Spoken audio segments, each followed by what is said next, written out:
একটা হত্যাকাণ্ড, অর্থাৎ আশরাফুর রহমান ইজাজ হত্যাকাণ্ড।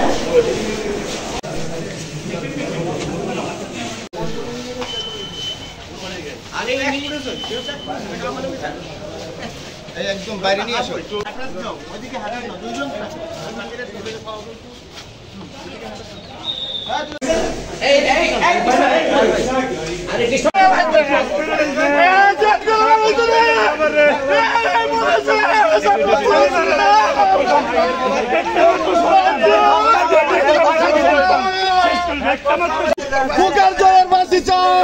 তিনি দুপুরে কিভাবে আপনাদের সামনে কিভাবে গুলি করে হত্যা করেছে এর কোন তার নির্দেশ করতে প্রকাশ্যে ফাঁসি চাই।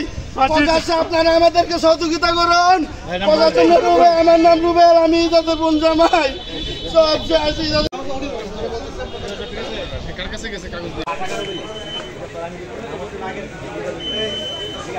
একটা হত্যাকাণ্ড, অর্থাৎ আশরাফুর রহমান ইজাজ হত্যাকাণ্ডের বিষয় নিয়ে আমরা ব্রিফিং করব।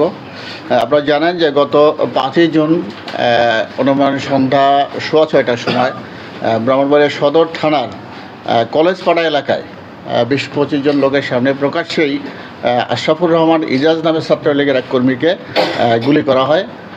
তাকে আহত অবস্থায় হাসপাতালে নেওয়ার পথে সে মারা যায়।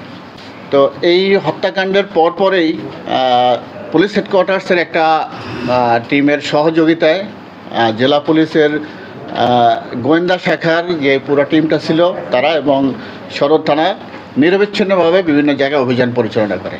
আসামি গ্রেপ্তার এবং অস্ত্র উদ্ধারের জন্য তারা দেশের অনেকগুলো জায়গায় অভিযান পরিচালনা করে। অবশেষে গতকাল ভোরবেলা নেত্রকোনা জেলার আটপাড়া থানার কুতুবপুর নামের একটা বাড়ি থেকে এই হত্যাকাণ্ডের অন্যতম মূল আসামি অর্থাৎ ফারাবি, হাসান আল ফারাবিকে গ্রেপ্তার করা হয়। তো তাকে গ্রেপ্তার করার পরে এই হত্যাকাণ্ডের ব্যবহৃত যে অস্ত্র, সেই অস্ত্রটি উদ্ধারের জন্য তার দেওয়া তথ্য অনুযায়ী কয়েকটি জায়গায়, অর্থাৎ প্রথমে কিশোরগঞ্জ, ময়মনসিংহ, নেত্রকোনা, তারপরে ভৈরব, আশুগঞ্জ, এসব জায়গায় অভিযান পরিচালনা করা হয়। মূলত সে প্রথমে বিভ্রান্তিকর তথ্য দিয়ে বিভিন্ন জায়গায় অভিযান পরিচালনা করিয়েছে। অবশেষে তার দেওয়া তথ্য অনুযায়ী এই গত রাতে, অর্থাৎ রাত অনুমান 11:15টার সময় আমাদের সদর থানার ভাটপাড়া এলাকায় একটা ব্রিজের পাশে একটা ঝোপের মধ্যে থেকে এই অস্ত্রটি তার দেখানো মতে এবং স্থানীয় লোকজনের সামনেই জব্দ করা হয়। তো গ্রেপ্তারকৃত হাসান আল ফারাবি এই হত্যাকাণ্ডে তার সম্পৃক্ততার কথা আমাদের কাছে স্বীকার করেছে এবং তিনি স্বীকার করেছেন যে তিনি নিজেই গুলি করেছেন। অর্থাৎ মূল কারণ হিসেবে তিনি যেটা বলেছেন যে এলাকায় তার একক আধিপত্য বজায় রাখার জন্য পূর্ব পরিকল্পিতভাবে এই ইজাজকে মাথায় তিনি গুলি করেন এবং এটা ছিল পূর্ব পরিকল্পিত। এর সাথে এই মামলার 1 নম্বর আসামি অর্থাৎ খোকা সহ আরও অনেকেই এই পরিকল্পনার সাথে ছিলেন। তো আমরা তাকে আরও যতটুকু সময় পেয়েছি জিজ্ঞাসাবাদ করেছি।